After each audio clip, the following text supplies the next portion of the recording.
हर हर महादेव। 24वां अध्याय शुरू करते हैं। इस अध्याय में महर्षि लोमस वेदनिधि को पिशाच की कथा सुनाते हैं। जिस पिशाच को देवदूती के द्वारा मुक्ति प्राप्त हुई थी। श्री राधे राधे। ब्राह्मण वेदनिधि ने महर्षि लोमस से कहा, हे प्रभु, अब कृपा करके मुझे उस पिशाच की कथा सुनाइए जिसे महात्मा देवदूती की कृपा से मुक्ति प्राप्त होकर सद्गति को प्राप्त हुई थी।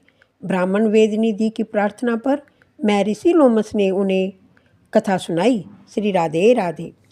प्राचीन काल में द्रविड़ देश में चित्ररथ नाम का राजा राज्य करता था। वह संपूर्ण शास्त्रों का ज्ञाता, विद्वान तथा शूरवीर था, परंतु साथ ही अति विषयी एवं कामाचारी भी था। वह सदैव ही स्त्रियों में आसक्त रहकर वासना में लिप्त रहता था। उसे संपूर्ण शास्त्रों का ज्ञान था, तथापि उसके हृदय में धर्म, ईश्वर की प्राप्ति की आस्था नहीं थी।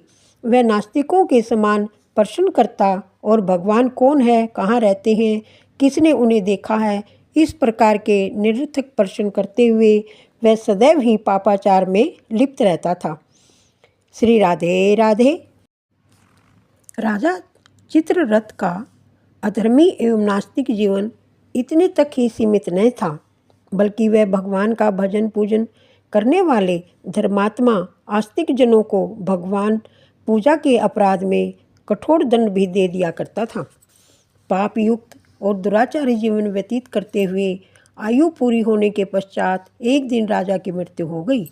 मृत्यु के पश्चात राजा चित्ररथ की मृत आत्मा को यमदूतों ने घोर कष्ट तथा अनेकों यातनाएं दी। यमलोक में राजा चित्ररथ की जो दुर्दशा यमदूतों द्वारा की गई, अब मैं उसका वृत्तांत तुम्हें बताता हूँ। चित्ररथ को उसके कर्म भोगानुसार सभी भयानक यातना नरकों में कर्मानुसार पहुँचाया गया। राजा को सर्वप्रथम तामसीय नामक नरक में डाला गया, फिर उसे अंध तामसीय नरक में डाला गया। इसके बाद इसे उग्र रोरो नरक तथा महानरक में डाला गया। महानरक के पश्चात उसे तापन, संतापन तथा प्रतापन नाम के यंत्रदायी नरकों में डाला गया। प्रतापन नामक नरक की उग्र यातना से राजा का तन और मन अत्यंत व्याकुल हो गया। संताप, काकोल, कुंडल, मृतक इत्यादि भयानक नरकों में भी राजा को कर्मशः डाला गया। श्री राधे राधे। इसके बाद उसे लोहो शंकु, मृगी, यंत्र, सालमली इत्यादि महादुर्गम दुखदायी मार्गों में प्रविष्ट होना पड़ा। राजा के नारकीय जीवन का यही अंत नहीं हुआ, उसे पुनः पश्चिम वन, लोहो, तारक इत्यादि महादुखदायी नरकों में भी डाला गया। देवादिदेव भगवान विष्णु से द्रोह रखने के कारण राजा चित्ररथ को 21 युग पर्यंत जो महाभयानक घोर नरक यातनाएं भोगनी पड़ी, उनका इस वाणी द्वारा वर्णन संभव नहीं है। श्री राधे राधे। 21 युगों तक यमलोक में नरकों की भीषण यातनाएं भोगने के पश्चात राजा चित्ररथ को गिरिराज पर भयंकर पिशाच के रूप में जन्म मिला। पिशाच योनि में राजा का जीवन भयानक दुखों को कष्टों से घिरा हुआ था।